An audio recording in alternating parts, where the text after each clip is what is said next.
Good afternoon. Welcome to our roundtable discussion on perspective on decolonization. Today conversation takes up the question of decolonization not as a fixed framework, but as a set of ongoing and often contested processes that unfold differently across regions and histories.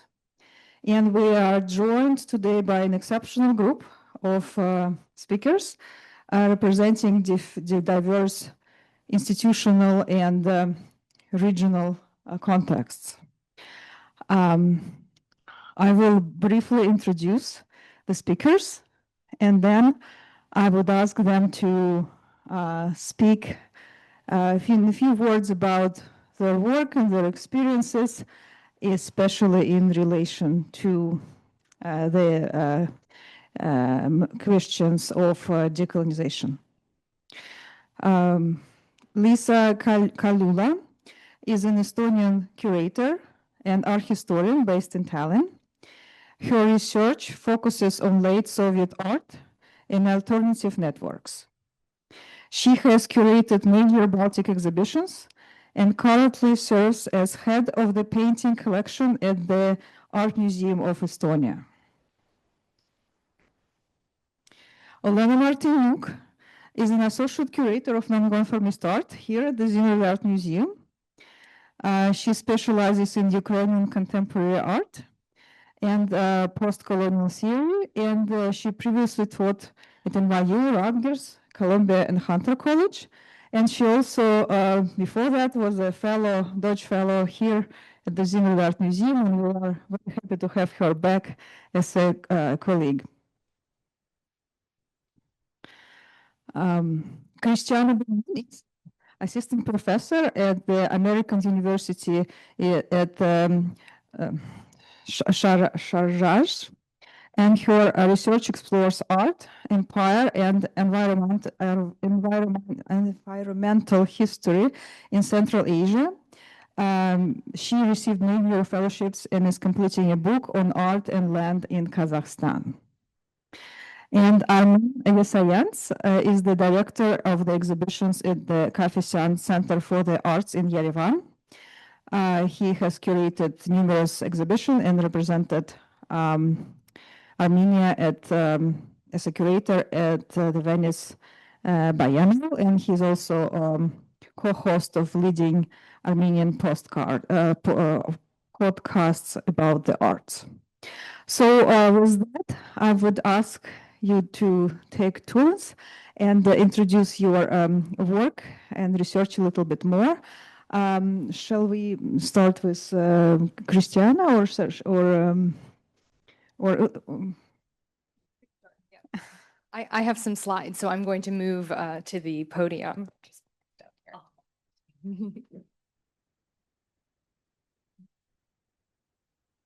As an art historian, I like to work with visuals. So I brought in just a few slides because we were asked to begin the panel by introducing and thinking about some of the ways that the decoloniality informs our work. And I've been asked to join this panel as an art historian and as a curator who works on arts histories. Arts histories in Central Asia, primarily in Kazakhstan, but also in Mongolia in the 19th and 20th centuries. And I'm educated primarily in Euro-American institutions. So I want to say, first of all, I don't see myself as speaking for or on behalf of a culture or history. And I really think about my work as an art historian as writing alongside scholars from the region, and listening is a critical part, I think, of decolonial practice as a historian. And this is really a methodological commitment, and I'd be happy to talk more about how that unfolds in practice in my research as well as in my teaching as I work at an academic institution. So just to start off, I wanted to share a few ways that decolonial theory has shaped my approach to research and writing in some of my previous publications, as well as the work that I'm doing now.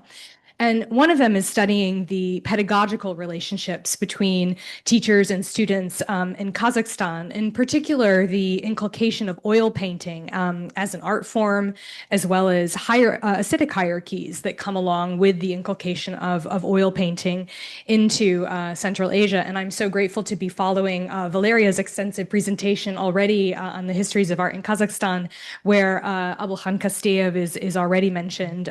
So this doesn't happen very often at conferences, actually, to have this art, to have Kasteyev showed in 2 presentations.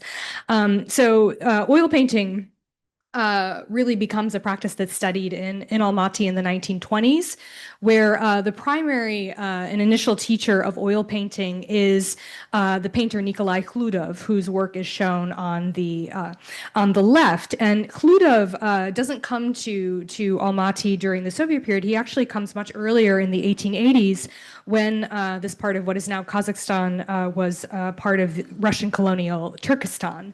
And Khludov comes with the Russian military on an expedition to map, to chart, to paint, and really to define a borderland along the Tian Shan mountain range. So it was his job to paint landscapes. He was a decent landscape painter, but not the most amazing one. In any case, he could do that, and so he was invited along on these military expeditions, and he ends up staying and establishing the first workshop in Almaty that then teaches an initial generation of Kazakh students in the Soviet period.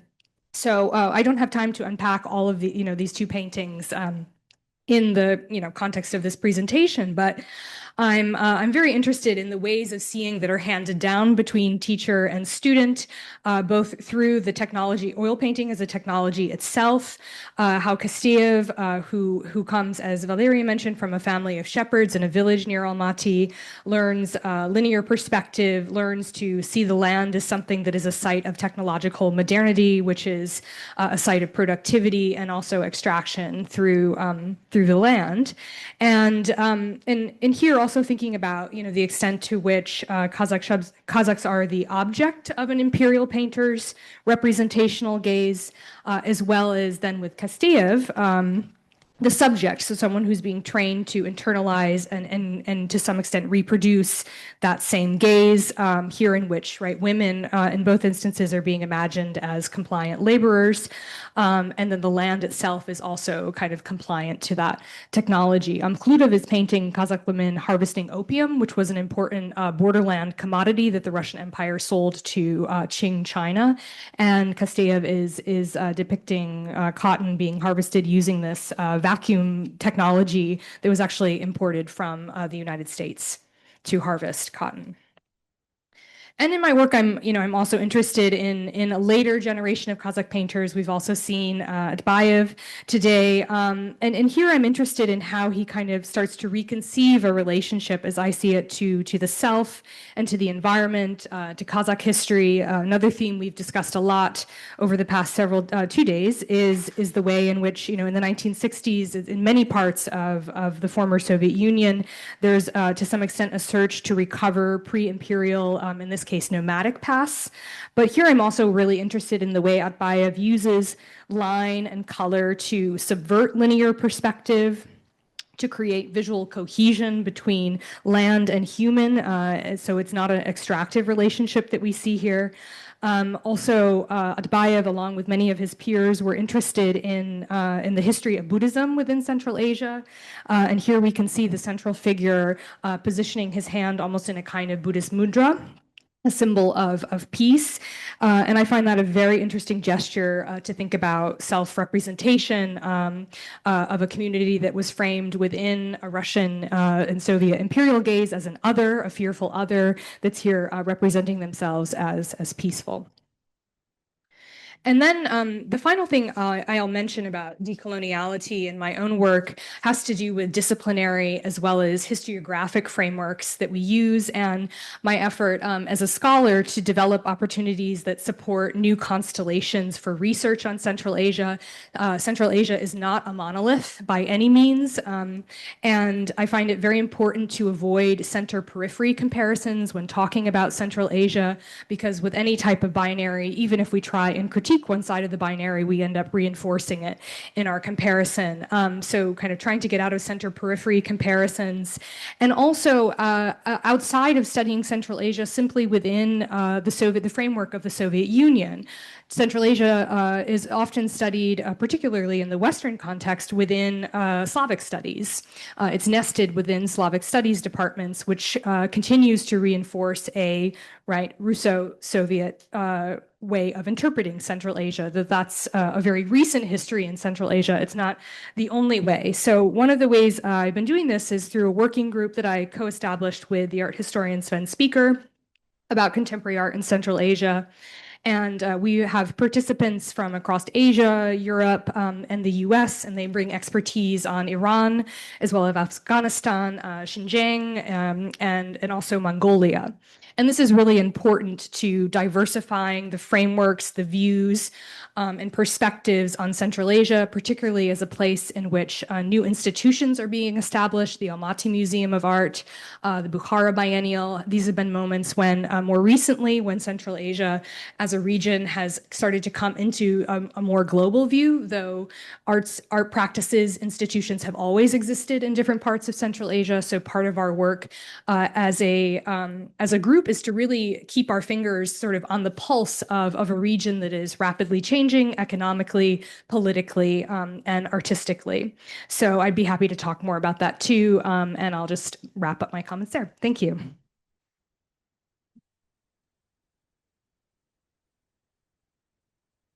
Thank you very much, Christiana. So I would like to ask other participants also to share their experiences. I know they curated wonderful exhibitions where related to decolonial discourses. So maybe Liisa, you could follow with some remarks about your work. Do you hear me? Yes. Okay. In my work, I think I have engaged with decolonization in mainly two ways. In let's say the last 5 years, I defended my PhD in exactly 5 years ago. So I would say that back then I had a better overview of Soviet studies because I was reading a lot. So I might be relying on that literature in my today's talk. And I'm sure that a lot has changed in the past 5 years, but still. So my PhD was basically an attempt to see, to overlook the use of terminology in Estonian art history, because back then I still felt that a lot of the Western art historical terminology was used in a very uncritical way by Estonian art historians. Especially, for example, the term pop art, which popped up today in many presentations again. I still feel that it's a term that is being used without context too often. And the thing that I was kind of trying to do with my PhD was to get the context back behind those terminologies and to kind of show that none of those Western art terms are neutral. They come from a specific context. They come from a specific time. So when we use them, we might end up kind of grabbing that context along without really noticing it. So back then I was suggesting different terms to use instead of pop art. For example, soc art was one of them. Today, I wouldn't maybe use the terms, invented in Moscow, because the world has changed a lot during the last 5 years. So as much as possible today, I would kind of encourage the invention of local terms. which is not an easy job because it's a hard intellectual job, I would say, to kind of really invent the terms that would be grounded in the local context. And very often we find it easier to use the existing terminology, but that is laziness in a way. So this is one part of my work with decolonization. The other part, which I have been engaging more recently, has to do with Moscow conceptualism and an attempt to decolonize that term. And I haven't been doing it by myself. I have been doing it with a lot of colleagues, and Jane Sharp sitting with us today. When we, together with Jane, we curated a show, Thinking Pictures, conceptual art from Moscow and Baltics in Tallinn in the year 2022, then I think one of the aims of this exhibition was precisely to kind of show that Moscow was not the only center of conceptual art in the Soviet Union.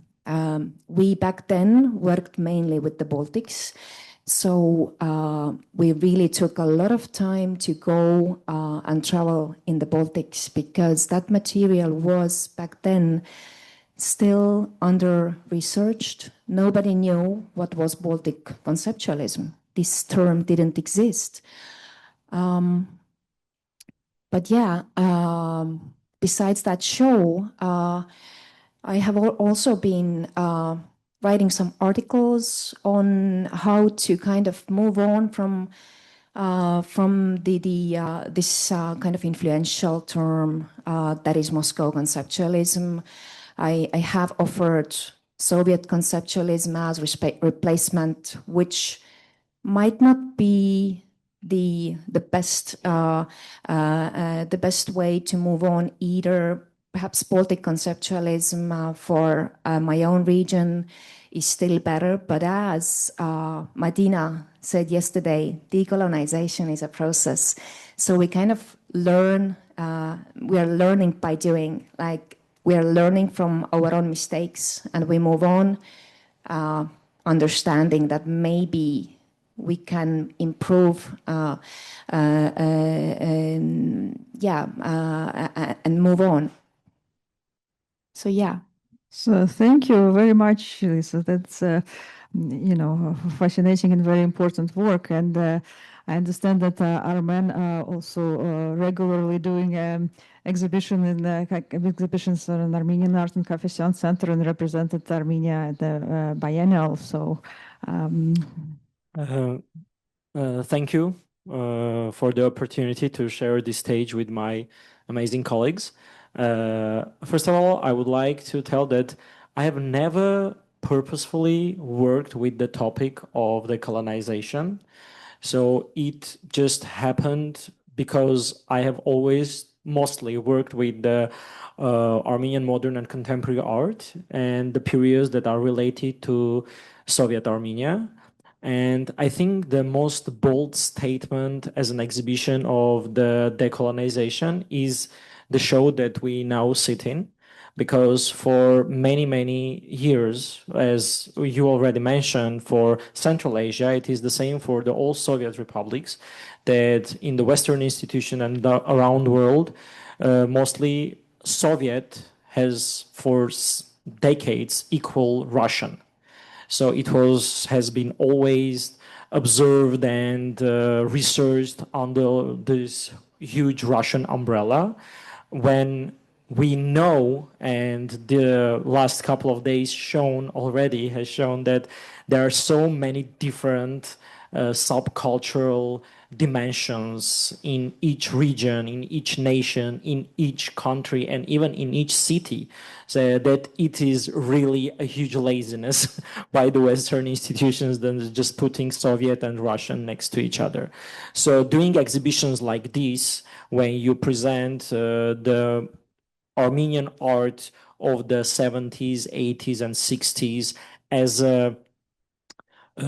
on its own, as a separate institution, as a separate cultural phenomenon. And I did this during our speech when we were opening this exhibition, just like around 6 months ago, about the idea that also internationally, Armenia has mostly been associated with the medieval Christian legacy.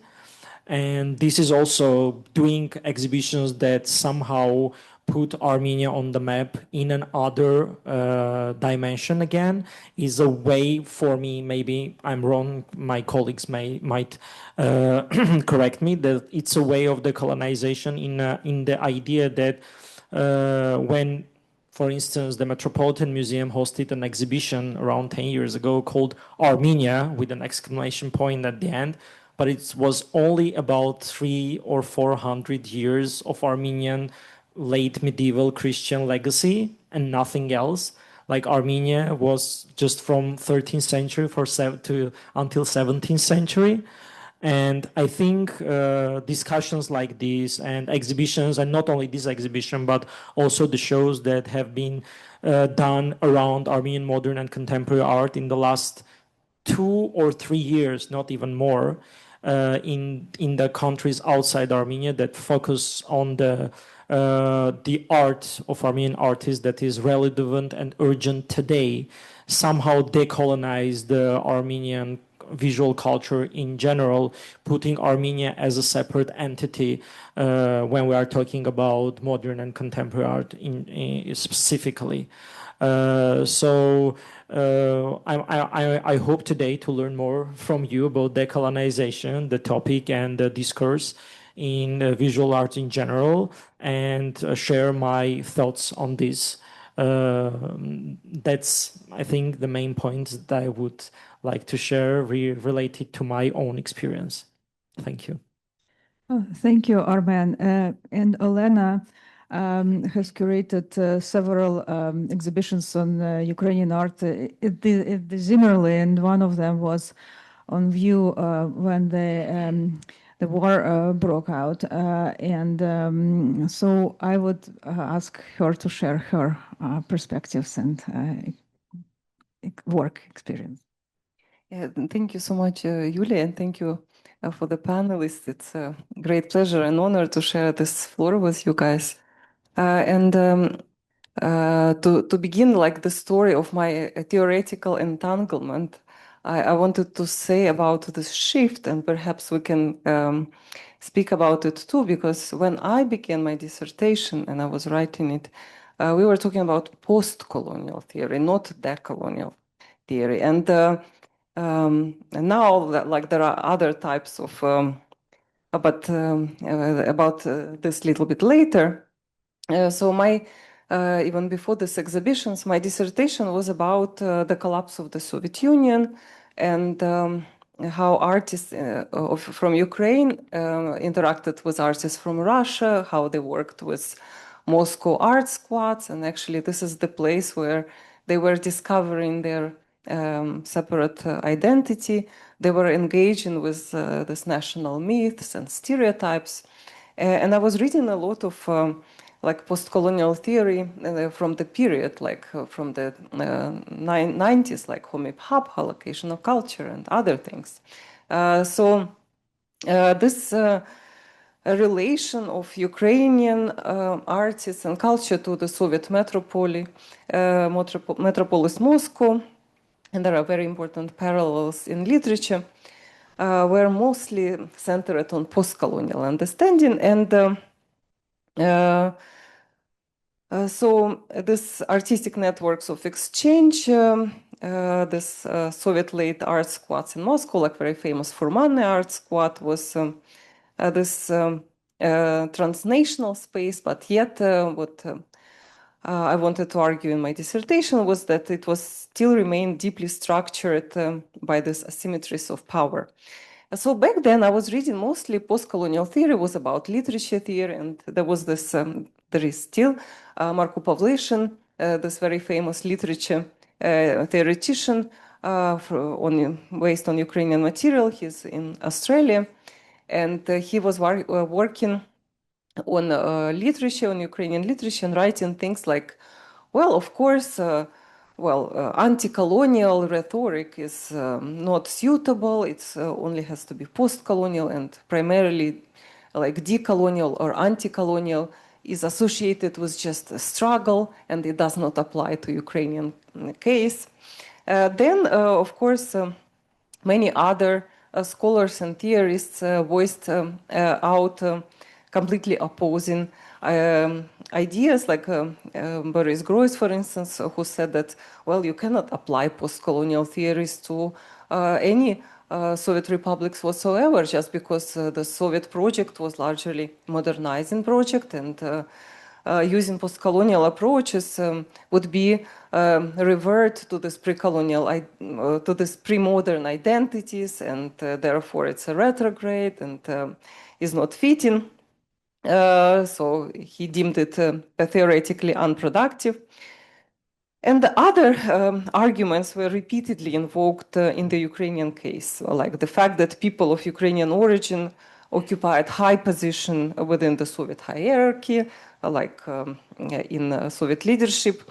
Also, Ukraine's geographic, historical, and cultural proximity to the so-called imperial core, and the possibility of perfect mimicry, understood as incompatible with classical colonial models, where race or an entirely unrelated language group marked a more visible difference between colonizer and colonized. Despite these objections, I found post-colonial theory, particularly home-hub location of culture, not only applicable but deeply productive for the material I was studying. Habha's concepts of mimicry, ambivalence, hybridity resonated strongly with late Ukrainian postmodern neo-expressionist painting, especially works that ironically mobilized essentializing stereotypes of Ukrainianness. And artists like Oleg Tistol, Konstantin Reonov, and all the people from this resolute edge of the national conceptualist, of the national eclecticism group, they appropriated and reclaimed such stereotypes. And of course, I would love to show the image, but some of you know it. The very famous painting by Oleg Tistol from 1988 called Reunification, painted on the very brink of the Soviet Union collapse. It reappropriated the Soviet cliché of reunification of Russia and Ukraine of 1654 during Bogdan Khmelnytsky. And this was the time when he transformed this kind of a very ambivalent idea as actually an integral part of Ukrainian identity. And I really found crucial what was very appealing for me in post-colonial theory is that you cannot erase this, like, the part of you is this imperial inherent structures of thinking.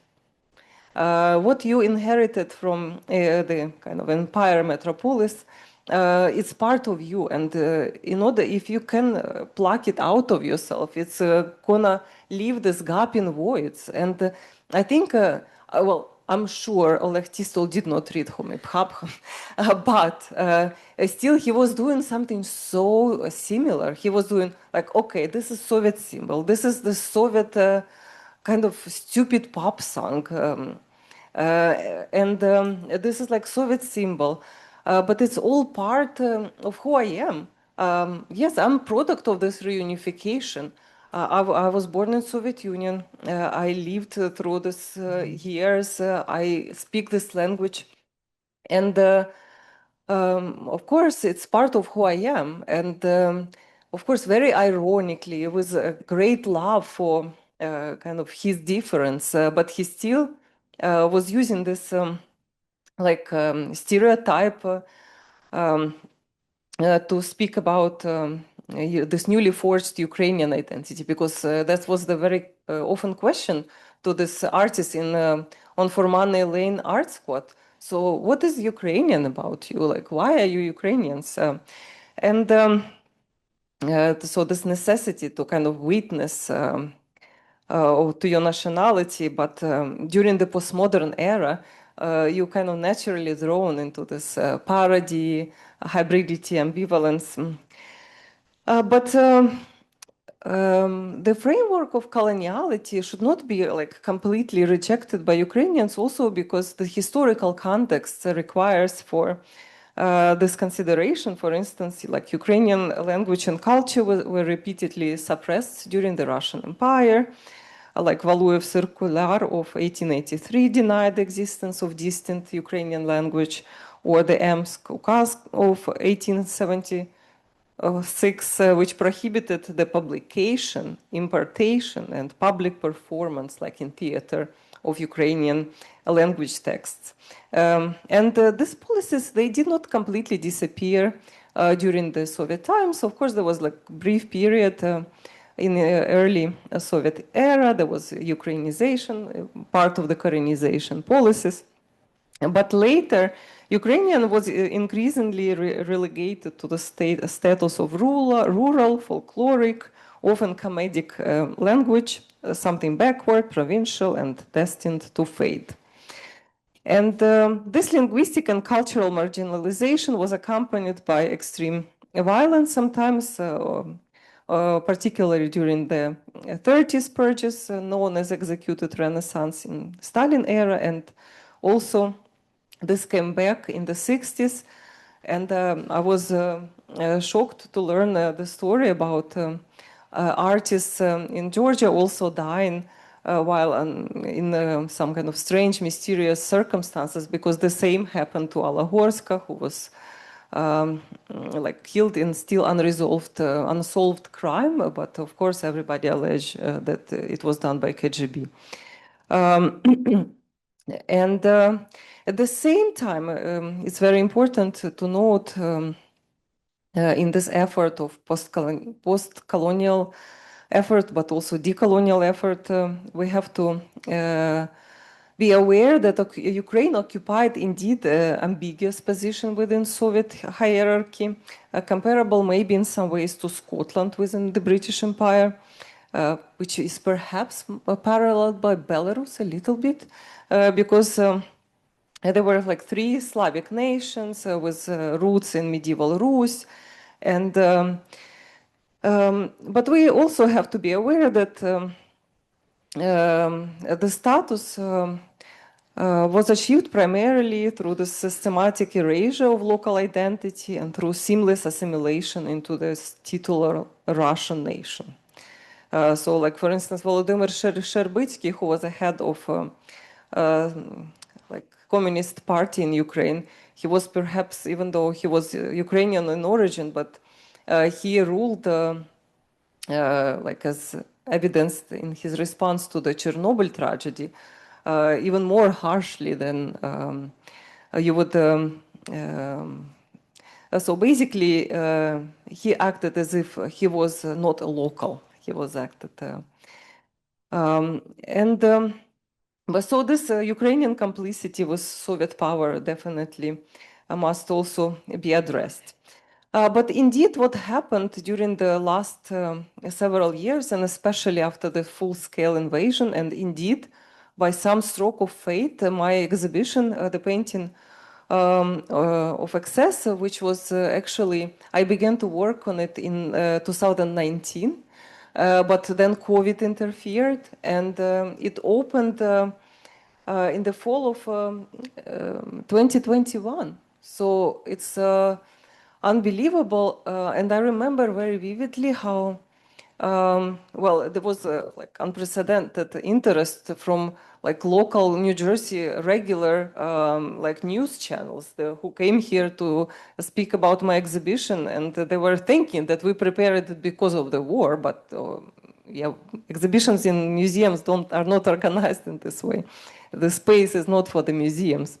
It just was a coincidence. And I remember we were sitting with Julia, and this reporter was asking things, and like one of the first words I was saying that we need to decolonize. So I immediately, like my language changed. Like, why do I make this shift, like from post-coloniality, which was like playful, parodical, like still based on a premise that we are at the end of the history and no big wars are in sight. And then the situation called for a stronger language, I guess. And right now, actually, there is a huge, like rapid development. So many people are writing books, and Svetlana Bedarieva, for instance, who recently visited our museum, gave a presentation of her book. She developed a new concept, which she called ambicoloniality, and this idea is saying that the colonizer has this envy towards the colonized. And it's the idea that she applies to Ukrainian case. And also, to conclude, really what resonated with your presentation with me is that we also, as Liisa was saying, that we have to decolonize from the Western perspectives too, from this very easily applicable Western terms to our history. Also avoiding this center-periphery comparisons, like avoiding this language altogether. Constantly remembering that indeed no terms are not neutral. And I really like the idea of Piotr Piotrowski, this horizontal art history. It kind of does not get old somehow. And I really encourage, and I think it's a fantastic forum that we are all sharing this, developing these horizontal histories. Like I keep thinking that we need to write about this exhibition Kiev Tallinn in the 80s, which had like rock bands at the opening and had lines of people wanting to visit. So I think this is really something we should pursue. And the decolonization indeed is a process. Well, thank you, Olena. You raised a lot of questions that are most relevant to our discussion. And,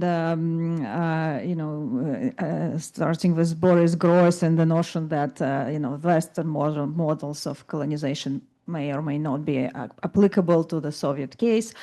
But also the Soviet Union was, not such a straightforward kind of case for colonization, decolonial discussions, because it was, it assumed officially decolonial rhetoric, giving,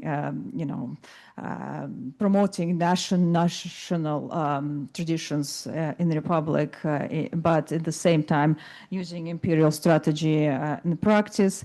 Moreover, it seems that it used a different strategy of colonization and relationship with different republics, depending on the geographical region, historical traditions, kind of levels of resistance, and very different cases seems to be. And with these cases, these strategies, different strategies produce different responses, including in the arts, and I would ask you to characterize your view of particularities of your country's relation to the center in Moscow, and how do you think they were different from other parts? What was unique and common, and how this all affected the arts and the nonconformist arts? Armen, maybe we should start. I'll try to somehow present the Armenia's case in this regard. When we're talking about decolonization, specifically for the Armenian Republic, I think it's important to understand that since 14th century, we didn't have any state as like an independent state. So when today we are talking about the idea of decolonization and this topic, which is really interesting for me, that it's not only about like the Soviet period for us, because for hundreds of years we were under different empires, like being part of different regimes and rules. Either it is Byzantium, Persia, Iran, Russian Empire, Ottoman Turkey. So it was never like an independent state. Only a very short period from 1918 to 1920 before the Soviet regime was founded in Armenia. So this is a specific story for us when we are talking about differences.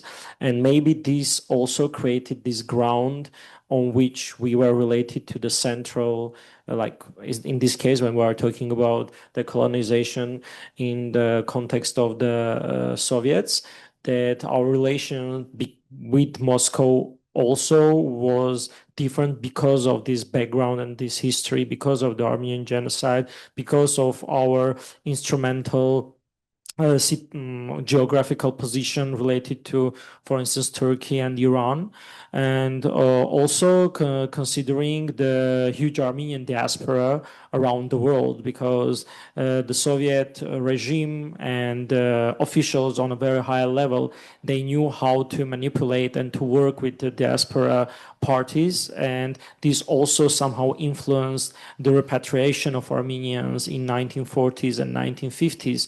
So I think the idea of Armenian diaspora and this history of over millennia not having an independent state and trying in these harsh conditions to still keep the cultural and national identity somehow shaped this very unique cultural spectrum in Armenia, and this was the relationship with the central. That's why maybe there were some situations we are trying to avoid this terminology of peripherence, but it is hard to avoid that considering that Armenia was on a periphery and it was comparably more liberal. And there was even a joke, this joke that I talked about this a lot of times. There was this anecdotic story of Armenian radio. I don't know if you know that in Soviet Union there was this Armenian radio that somebody would ask a question and get this very funny answer, and this was the Armenian radio that would answer to that. And there was this joke about who Soviet Union fears the most, and the answer was USA and the Democratic. What was Germany like? GDR, USA and GDR, United States of Armenia, and Georgian Democratic Republic. Like, so this was the joke, because Armenia and Georgia were like comparably more open and free. And for instance,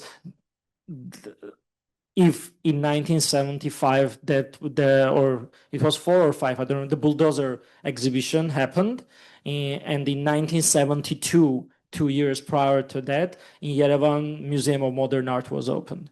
So these stories tell you like the situation that we have had during this period. And it is interesting that it is hard to put the Western ideas of colonial systems for the Soviet Union system, because they try to not to be colonial. But I think it was just this very beautiful decorative curtain.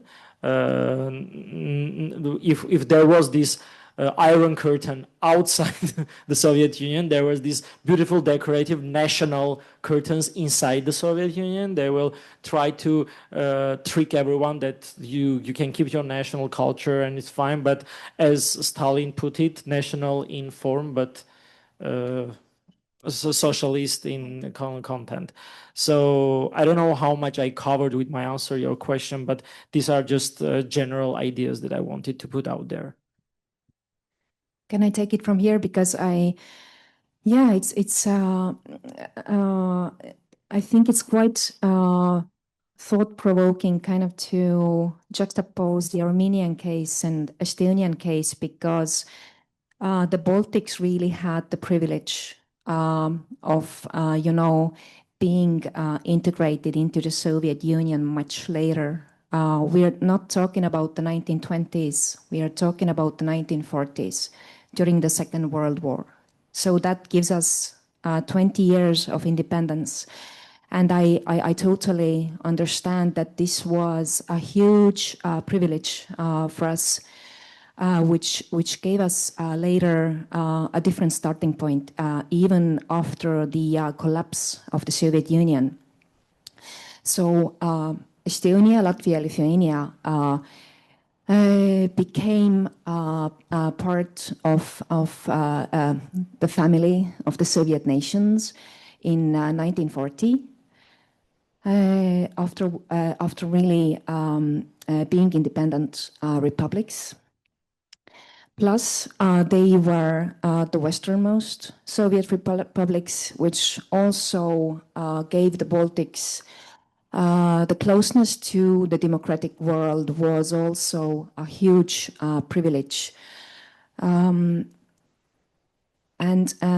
when I kind of hear the stories today, but also yesterday about, all the ways that the Soviet Union Sovietized, its republics during the 1920s and 30s, then I totally understand that we joined the camp in a much better time, because one of the things that kind of was very enlightening for me to read were the books by the Western historians, such as Francine Hirsch or Terry Martin, and they really have kind of, shown, based on Russian archives, how Moscow was colonizing its nations. For example, one thing that happened in 1932, a list of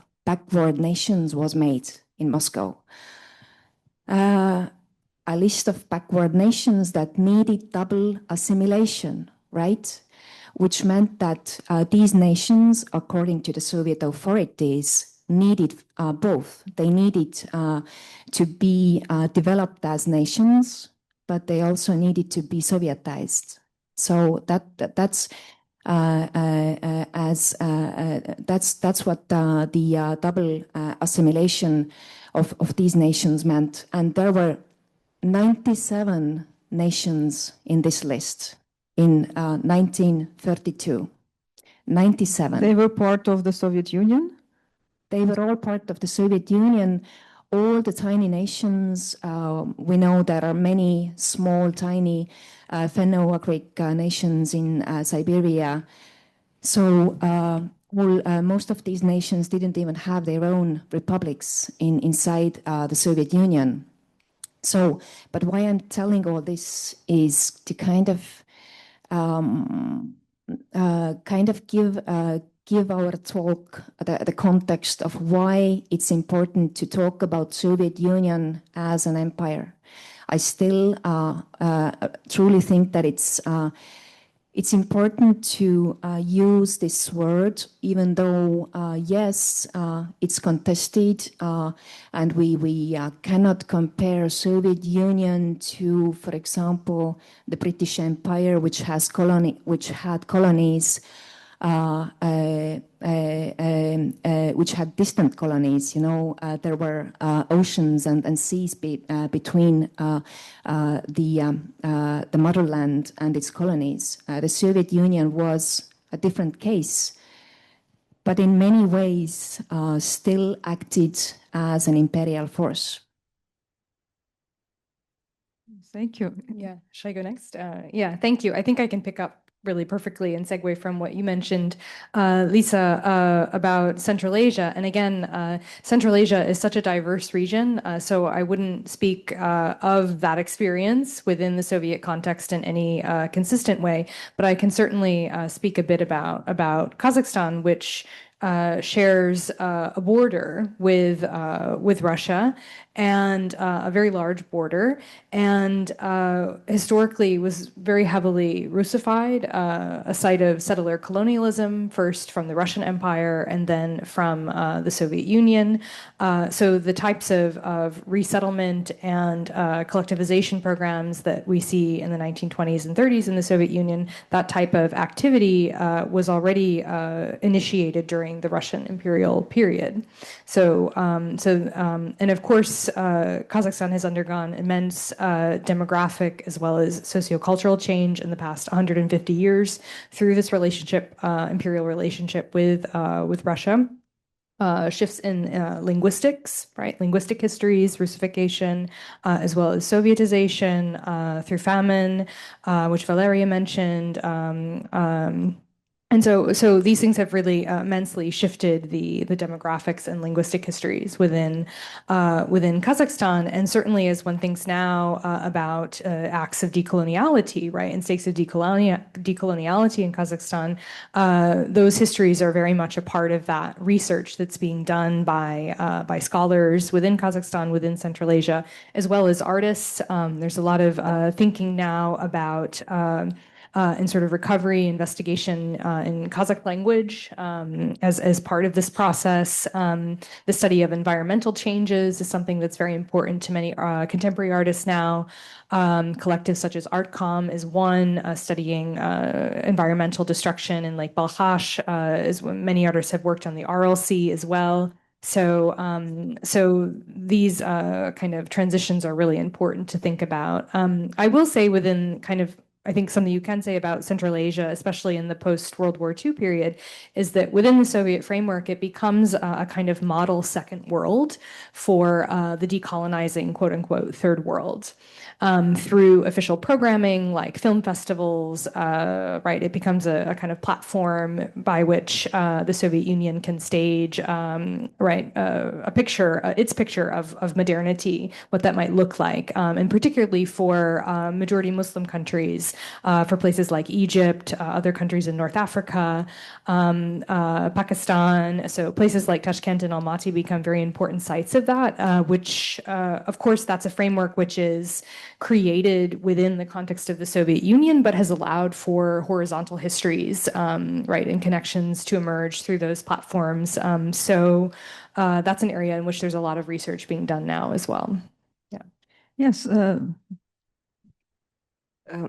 No, I would love also to conclude this answer into question about differences and similarities, because speaking of differences, what was particular about Ukrainian case, of course, is the similarity of languages, like proximities of territories. There is a very famous concept by Alexander Etkind of internal colonization. And the idea is that, well, actually, Russia colonized its own peasants. So look at the Russian nobility. Nobody even spoke Russian. They spoke all French. Their own peasants were the same, like foreign, the same to them. And I agree, yes, Russia colonized itself, but in Ukraine, there was always like this extra layer of colonization. Like when we think about Belinsky, this very famous critic of literature, responding to publishing of Kobzar by Taras Shevchenko, fantastic work, but please write in a normal language. I mean, like... what is that? So this type of attitude towards Ukraine is indeed a very particular one within the Russian Empire and then Soviet Union, is that these Ukrainians, they're like a little bit broken Russians that we need to fix. And this is indeed the colonialism, which is kind of really difficult to pinpoint, because when colonizer basically considers you part of his own identity. So that's a peculiarity and challenges for Ukrainian case. And speaking of similarities, I remember as a small Soviet Ukrainian girl, I had an atlas of nationalities, and it was a very beautiful one with like lot of little images about how people lived in different parts of the world, a lot of maps, and there was like a big a picture dedicated to the Soviet Union, and it's all 15 nationalities. And each nationality was depicted in a beautiful national costume, like Uzbek girl, like Tajik boy, and everybody was in a national costume except the Russian boy. Russian boy was like in a regular clothing. So he was like a normal human being wearing like a normal like a t-shirt and like no national costume. So it's like I think this is really important. What was being said here is that we still, even though it's a very particular, but still Russia was an empire. And you know, Olena, yesterday I showed a map of Soviet peoples, Soviet nationalities, where the Russians were in the costume of cosmonauts, and all the rest were in their national costumes. So that very clearly showed who is the owner of modernity and who is, behind.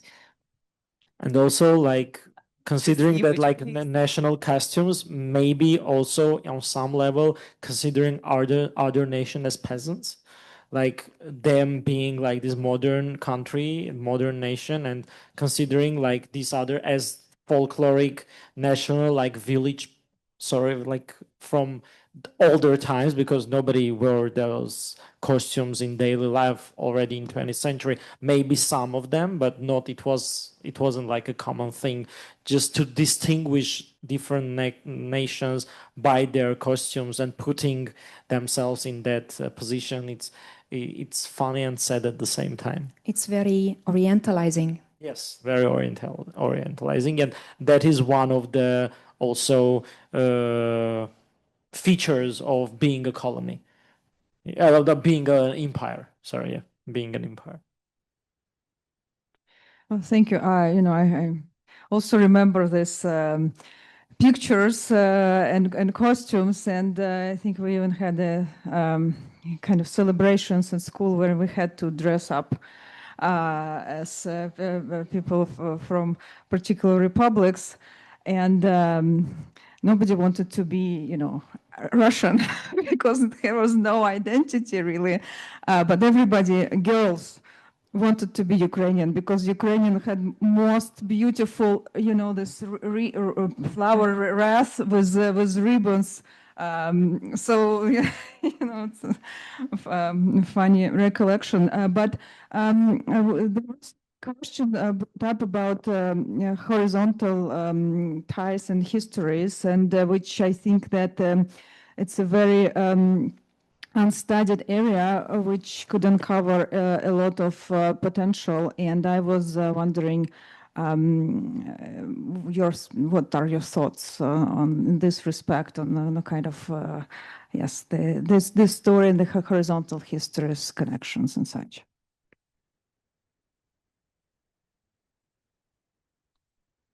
Okay. I think I don't think that we have like this particular framework at the moment when we are talking about Soviet Union. I think it needs to develop, because as it turned out, well, we assumed that, me personally, but it has turned out in the last 2 days of this conference that we don't have much information and we don't have much knowledge about other nations' narratives, cultural histories in general. We also we are like accusing others looking at Soviet Union as one particular thing and not with this different sub-cultural interesting, not even sub, but different like separate cultural histories. But even we, as inheritance of the Soviet Union, as post-Soviet countries, we don't have much information about each other. And I think it's very important to have this knowledge to develop that horizontal histories and horizontal researches. And that's my like feeling at the moment, that we need more time to understand how it can be developed and how it can be researched and also how it can be presented. I so agree with you that we need horizontal art histories exactly in the meaning that we need to get to know each other. Armenians need to get to know Georgians and their art history. Estonians need to get to know Latvian and Lithuanian art histories instead of endlessly learning the Western or the art history of the metropolises, which I think all of the former Soviet nations have kind of suffered under without maybe acknowledging it. So in that sense, yes, horizontal art history. And also we are like learning the Western and comparing to Western when we can learn from each other and compare to each other. Yeah, something I'm personally interested in is just thinking about like, is the nation state the only alternative to empire? So that an empire collapses and is the only other framework, right, for organization, the nation state, which is its own quagmire, right? And as we've said, we then kind of end up in, only knowing a nation's history. And, something I've talked about informally with many of you here is the, potentiality of the region as one way of creating different types of solidarity, different ways of connecting and knowing that are not just the nation state. I think that certain eco-critical histories can offer that. If we think about water, if we think about steppe, right, then Kazakhstan connects with Ukraine. So I think there are other ways of shifting the conversation outside of the nation state that can start to allow for, right, history to be written in a way that's not just national and not just center periphery. Yeah, and I wanted to, of course, like resonate with all these thoughts by saying that indeed we need this horizontal history and we lack the knowledge, but we really hope that our website could be one of the answers. Yeah. And even the result of this conference, I see so many parallels. It's just truly fascinating. And another, yes, like to avoid replacing one colonization by another, to avoid this, like just application of Western terms too, but still, for instance, like as a curator, I really wanted to develop this theme of how artists in multiple Soviet republics responded to pop art. And of course, we know about source art a lot, like what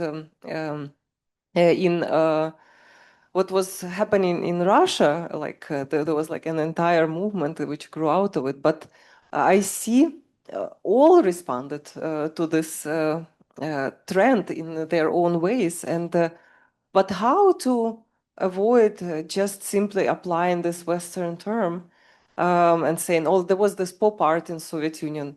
It's very uncritical, yes. So I'm looking for a way of how to formulate, but still investigate this history. Also, I'm sorry. Yeah. Also, when we saw these different parallels and similarities, it was not only interesting, fascinating, but also in some way humbling, because sometimes you think, oh, this was so unique to our country and this was so unique to our cultural development during this period, and then you see that this was happening in many countries and there are so many similarities that even you think, okay, so this was happening everywhere. So maybe there are some differences, but there are also so many things that really fit to each other. And so this is what is amazing about arts and visual culture in general, that humans, they like respond very similar, no matter what nation you are from or what cultural background. Of course, that makes different approaches in some cases, but there are so many connecting things in this that it just makes you really think about it, like self-reflective way, and also more deeply connecting to other cultural themes and the stories, narratives. Exactly, and one thing where I was also kind of amazed to discover the similarities between different Soviet republics was when I found out that Latvia and Lithuania had the exact same Soviet structures in the art life in the 1970s, 60s, 70s, and 80s. It was basically identical, that the Soviet Artists Union was basically governing the local art life. But it was also, of course, subjugated under the cultural ministry, which gave answers to Moscow. So it was that kind of hierarchy.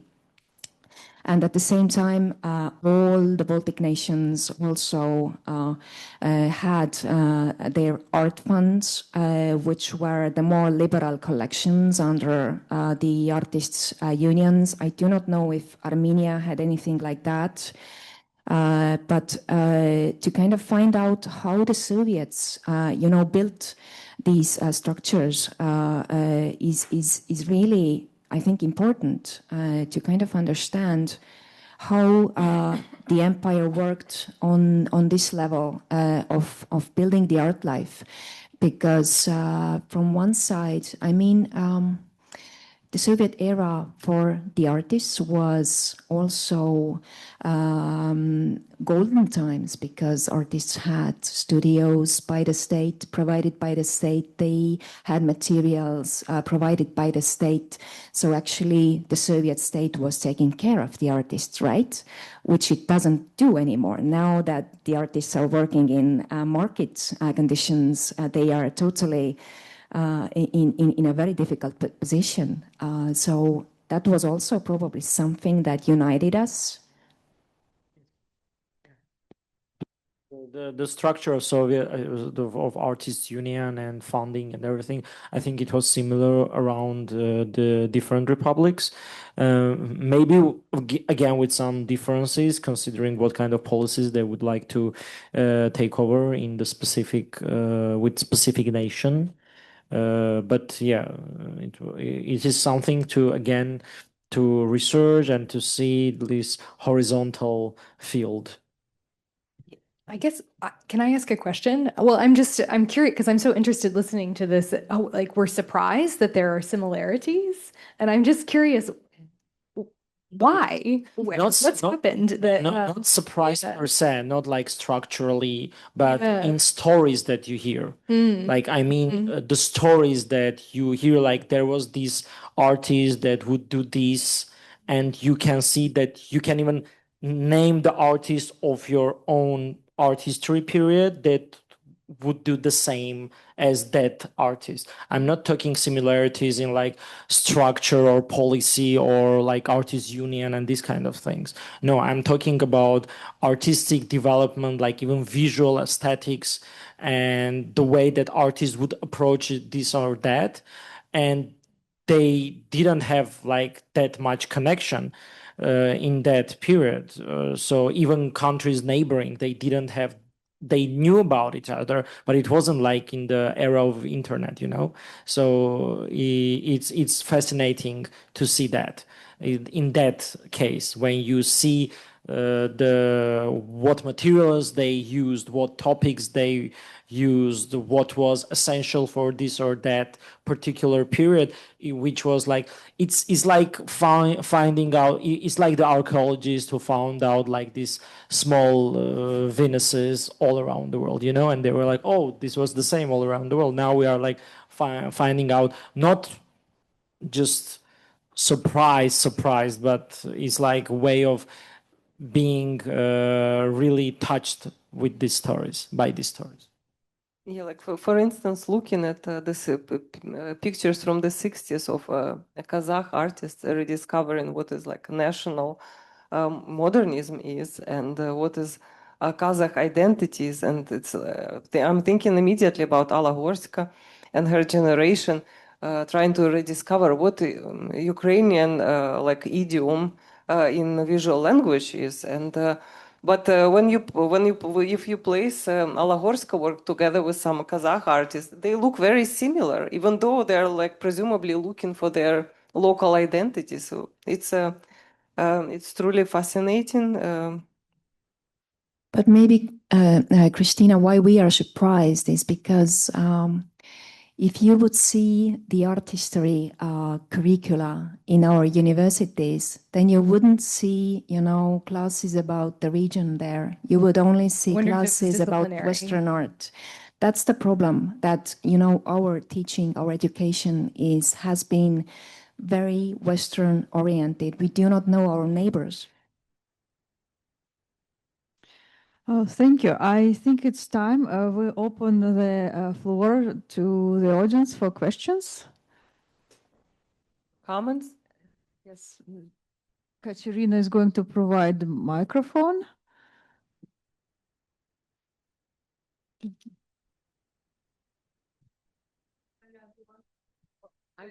I was going to ask a somewhat provocative question, because I think those of you who know me know that I'm totally, I read, thank you. Well, Petrovsky is critical, and horizontal art history has essentially redefined our ways of thinking about modernism, I think beyond, well, certainly beyond Russia, but in the Baltics as well as in Central Europe. But one of the issues that this raised for me was the sense, and because I was in the Soviet Union in the 80s, working with artists and art historians and curators, was that there was a clear hierarchy within the Moscow art world about where they wanted to investigate, what they understood as a culture that would be proximate enough or distant enough to guarantee interest. So many wanted to go to the Baltics, associated primarily because it was associated with the West for them, and were less interested in traveling to Central Asia and discovering, or the Caucasus, or if they wanted to go, there was a particular reason to go. So I'm wondering whether you all have this sense individually of there being hierarchies, and attendant to this notion of a hierarchy within is the degree of scrutiny. At certain times, Georgia experienced more desperate measures, difficulties in censorship, and Ukraine too. There are different histories here, in other words. So I'm wondering what you might say about that, this notion of a hierarchy or a detailed attention to one republic or another at particular points in time in the Soviet period.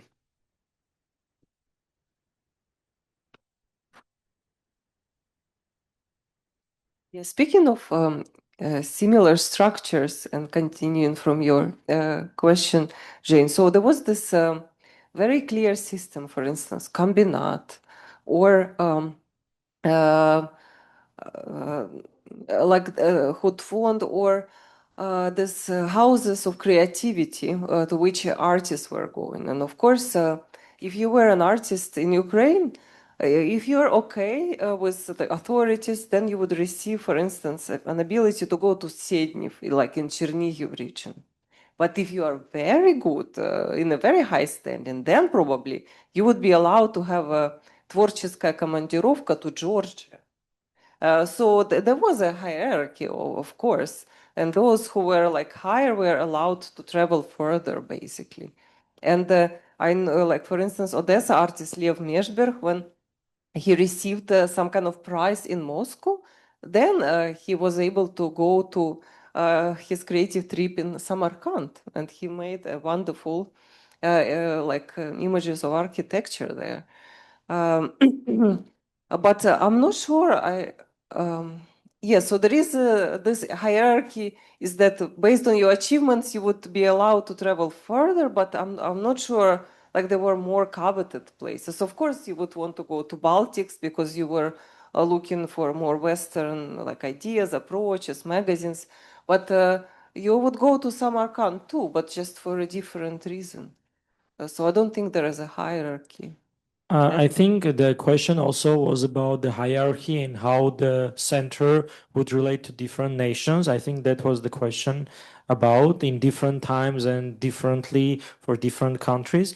Yes, it was like that. So you could see it in the history, in the funding, maybe it was different for different countries, collections were different, but it also was very much dependent on the officials, local officials, how they would negotiate with the center.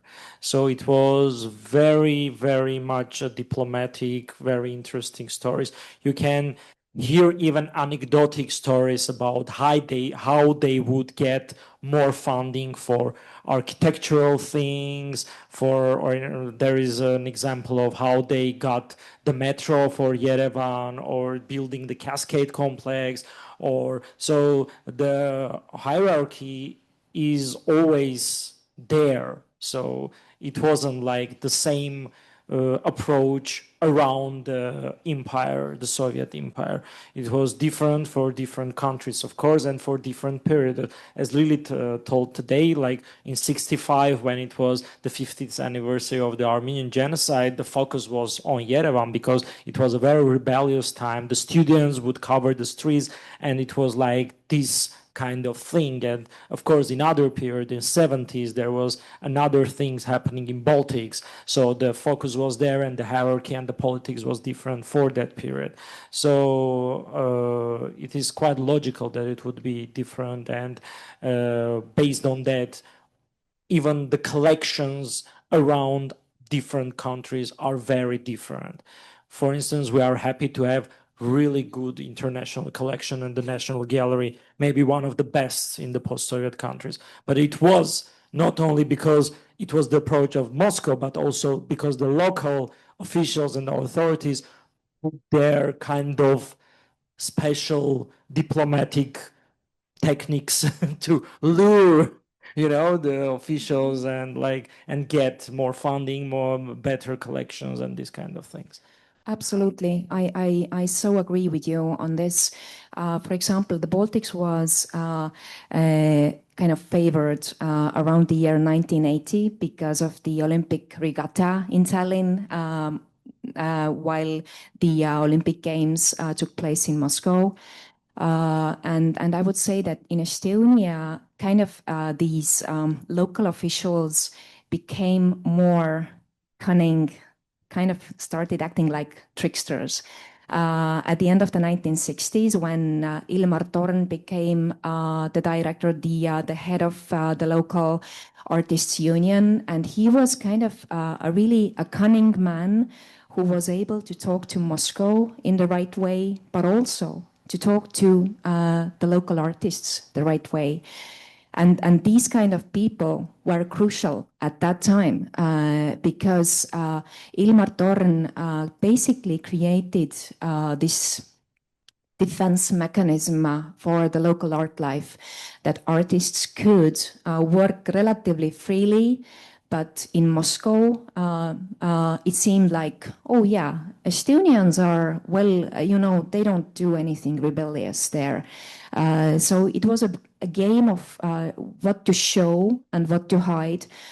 Totally and totally on the same page, like the artists really, and in this exhibition you can see that also, like the idea of tricksters, or like artists would act like putting in the landscapes the Armenian cathedrals and churches, but not as a religious thing, but as a cultural heritage, national cultural heritage. So they wouldn't say, oh, it's like you are promoting Christianity, which was, and one of the biggest, if we are talking about tricksters, which would sound absurd, but one of the biggest tricksters during the Soviet period in Armenia was the Catholicos. Vazgen I, who would get like really huge finances for restoring the churches and renovating those, getting funds for arts and culture, which was unbelievable. So yeah, so they would try to maneuver around the politics and trying to get what they could, considering the situation and the socialist realism realities. I will just add another important part of horizontal art histories along this line of tricksters is also thinking about the way that newly independent nations in the African continent and Southeast Asia, and different parts of West Asia, North Africa, were very actively strategizing in their relationship between the United States and the Soviet Union. So they were not pawns that the United States said, you get this money, right? Moscow says you get that money. They very strategically worked with those relationships. That was a big part of the non-aligned movement. And certainly leaders in Central Asian countries were part of those negotiations and those conversations. So when I think about horizontal art histories, it's also about changing that directionality of power and thinking about how those places really acted and in ways that then made opportunities for their artists and architects and doctors to study in those places. Yeah. Especially, I think, in Armenia, where there was a lot of connections with diaspora abroad, and yeah. Yeah. Hi. I have a comment and a question. I could probably say a lot, but just a comment about the artist unions. I think that's a really big and interesting topic and not so much research. Katerina Preda from Romania actually has researched quite a lot this role of a state artist. But I don't know, I think, in Baltic countries, we have the same thing that artist unions were actually not like invented by the Soviet Union. It was a kind of a structure that was already kind of transferred from the independence kind of like period. Yeah, but like in Latvia, the artist union was already formed during the authoritarian regime by Ulmanis. And then actually the artists were leading that. They were actually in the main roles of organizing it. And then like it was kind of a continuing similar role within the Soviet Union. And I don't think there was anyone official actually running it except of artists, but there were like different kind of also these hierarchies, of course. There were like people who would be kind of, very much aligned with the Communist Party. Then there were people who were like a bit more progressive, and it changed also over time. So I think it's an interesting topic to research how it was also in other countries. But the question for me is a bit different. I mean, it's kind of related because the artist union during like late 70s and 80s transformed so much that it became this very progressive institution that all the new creative processes were taking place there. And this woman, Gemma Skume, that I mentioned yesterday, she was leading it. And she was at the same time related to Moscow quite a lot. And then she actually managed to be also in the front lines of like national awakening movement, of like third, basically, national awakening. And I think in terms of decolonization, this is an interesting question because in our histories, we have to deal with the kind of decolonizing aspect already as part of nationalism, And I don't know, this is like something that deeply concerns me right now in my research, how to deal with the question of nationalism, how to integrate that discourse in my research, because, I mean, for example, in contemporary art, that is seen as very deeply repulsive, It's something like, if I bring that up, and everybody's like, oh no, like, come on. So yeah, it's more like a question to you, how you deal with these aspects in your research, at least those who have that relevant. I mean, also during the late Soviet times, it was like quite important, right? Can I shortly reply to Maya? I don't know, maybe it was different for Latvia and Estonia, but at least in Estonia, the Soviet Artists Union was created in Yaroslavl in 1943. So that was, what's the name in English? Basically, the artists, actors, musicians were all gathered in Yaroslavl in times of war, where they kind of founded the artist union, even though we did have an artist union before, but the Soviet one was kind of found it as a separate entity. Okay, we probably need to discuss it later. There could Yeah. be interesting things. Yeah. Also, I think the reason behind the artists' unions in Soviet times was that it was really the sole commissioner of artwork. So you cannot legally function and receive money outside of it. So I don't know if the artist union that you are talking about was of the same kind, or it was kind of surveillance. So there was, yeah, the same. Basically, the main commissioner. Yeah, that's why this definition of a state artist exists, right? Like when we write, at least when I write about that time, I use that term because you know those are all the artists who were like part of the artist union. But I mean, I can speak of Latvia and kind of partially maybe about Estonia. This is why we say we didn't have like an official art, because basically almost everyone was part of the artist union and could create their work in kind of under that wing. What you need to remember about artist unions, it's basically related to the labor norms. If you're not part of the labor union, you are unemployed, which was like you'll go to prison. So, and yeah, then yeah. There were no unemployed people. Buy any materials, art supplies. Absolutely. So I think it was very difficult, almost impossible to be an artist without the ticket of the artist union because of the materials, studio, everything. I think people found a way, which we can see here in this building. But yes, it was much more difficult. Yeah, I can answer about nationalism if you have time. Or yeah, I always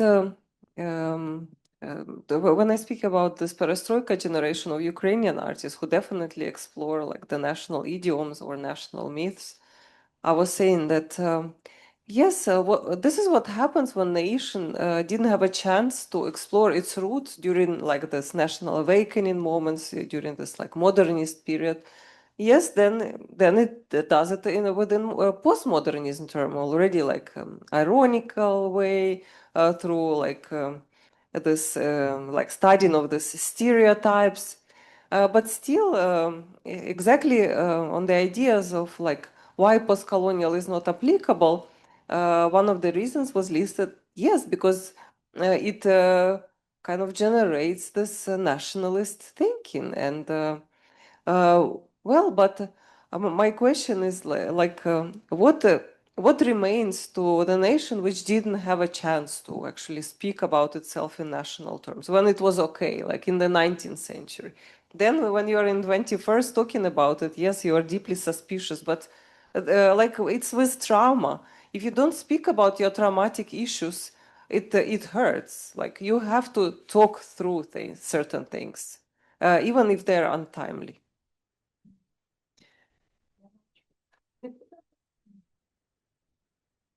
Yeah. Yeah, just one question, if I may. I just wanted to address the disparity. You're talking in terms of nation states here, but I would like to answer this question on behalf of Russian regions, as I am from the Urals, and there has been so much disparity across the regions during Soviet times. And for example, my city was a restricted access city, and there is a vibrant unofficial art scene. I'm talking about Ekaterinburg, Sverdlovsk in Soviet times. But nobody knew about it simply because those artists didn't have ties to Moscow, and those diplomats who bought art from Moscow artists, they didn't know that this art exists. And the same can be told about other regions in Russia. And like take an example of Tatarstan, for example, which is like, it sounds like one of the stans, but it has been during since Ivan the Great, it has been part of first the Russian Empire and then the Soviet Empire. Now it's part of Moscow. So, but how do we address this disparity within Russia itself?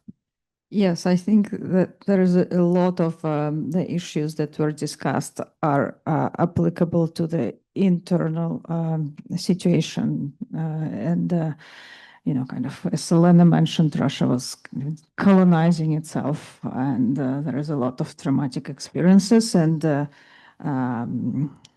injustice and unfairness within Russia, which and the questions that Liisa asked, of course, need to more research and be addressed. More research needs to be done here for sure.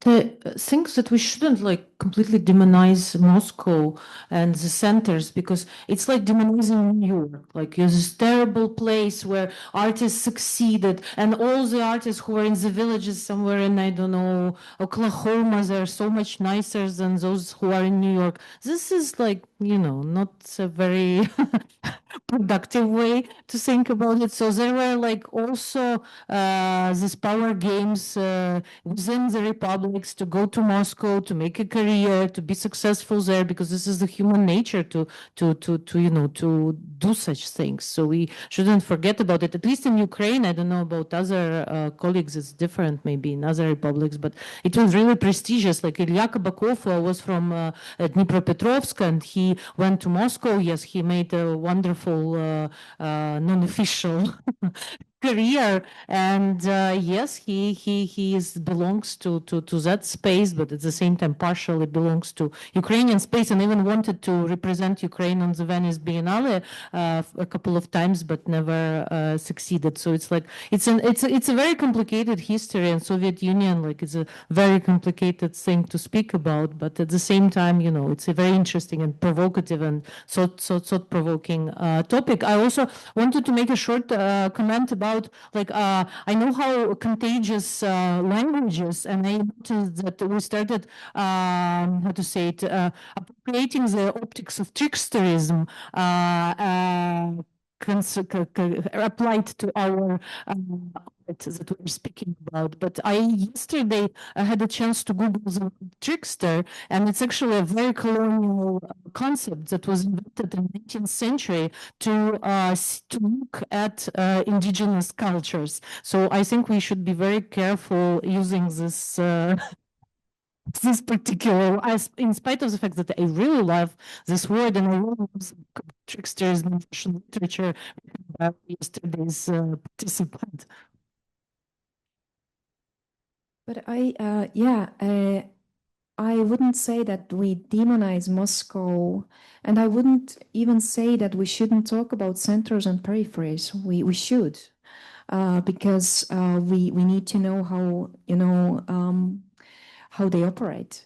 But when we talk about Moscow, then I think it's very important to kind of show how Moscow as an art center kind of was drawing the talents from peripheries and kind of using it to make itself bigger. It's what the centers do. It's what New York does. And at least in Ukraine, Kiev was the same Moscow of a local scale for the rest of the country. So it basically attracted all the attention, all the most productive artists, and everybody wanted to be in Kiev if they were not going to Moscow, let's say, or Leningrad. So the Kiev accumulated that same thing, and unfortunately, the same thing, and even escalated after the collapse of the Soviet Union, because during the Soviet Union, there were opportunities, surprisingly, for artists to survive and succeed in the regions than after the collapse of the Soviet Union. Because in our case, after year 2000, it was a terrible centralization. If you were not in Kiev, you had no chance to be successful as an artist, because the rest of the country was a desert in terms of art institutions. Now it's changing, but it's a very gradual process. Yeah, I mean, the centers always have more symbolic capital. That's the thing. That's how they work. be it Kiev or Tallinn, even, you know, even in Estonia, Tallinn is drawing, you know, all the resources from the peripheric towns and cities. But yeah, we still need to talk about how it happens. But in a way that doesn't continue to reinforce the symbolic capital, I would argue, right? That it's that we use different archives, that we seek new archives, new languages, right? That exist simultaneously with, right, the center, so that it doesn't end up reinforcing it. I have one more question. I forgot about it. I'm sorry. We were speaking a lot about new vocabulary, which I think is a very, very important topic in this context of the colonial processes. But at the same time, how do we not end up being in those ghettos and absolutely compartmentalized in our research? Like, because in a way, common language, as we see now, we are using common this is the opportunity to have some productive discussion, because if we speak about the same thing and different use different words, it will be each other different words that would make it like even complicated, in spite of the fact that I really think that we should do this, and we should speak about our own languages and our own terms. But I was just wondering about your opinions. Well, indeed, people were applying these terms. And I remember the story Marina Skugareva told me. She said, well, you know, Russian critics came to Kiev and they told us that we are trans-avant-gardists. And everybody was so happy. We didn't know what trans-avant-garde was, but we thought it was very good. So I think this is like a perfect example. First of all, the Western term just applied like freely to people who had no clue what it was. Second of all, a Russian critic being like instruments in this process. So, but still, this term is being used for Ukrainian artists of this generation, like, and how to, like, we are using also new wave, but then people hear this new wave, they don't understand what it is. Like, this new wave didn't really catch up. Like, we use neo-expressionism, kind of dull. It's very difficult to invent new terms. Yeah, that's true. It just needs time. Even if we invent something now, it should be in circulation academically. Maybe in some period it will become a common language as well. It might not work. I mean, we just need to try. It's like with the term of national modernism that we like started using around 20-25 years ago, which wasn't in circulation at all. And now it is kind of this coined term that we use for that period of art. It is the same with these terms that we use just to understand each other, because we come from the same academical background that uses the Western terminology and we are used to it. And all the books are in that terminology. So that's a common language for us, for sure. But maybe in the future, the new terms would somehow be born, which are not so much connected to this narrative of Western art history. It is hard because if we are comparing the soft powers, so it will be hard to push these terms into the academic circulation, but it is not impossible. So we just need to try and see how, but we need to find that new terms that would really work and not be artificial and fake, just to be there, just to do it for doing it on its, just for its own sake, you know. That's, I think it's a good point to wrap this up. Thank you so very much. It was a pleasure to have you here for the conference. We now have a reception in the lobby. Please, we can continue the discussion with the glass of wine upstairs. I want to use this opportunity to thank Zimmerli Art Museum, Rutgers, and of course Julia for putting this all together. It was really amazing, and I have met so many wonderful people and peers. So I hope this will develop into something amazing. So thank you, everyone.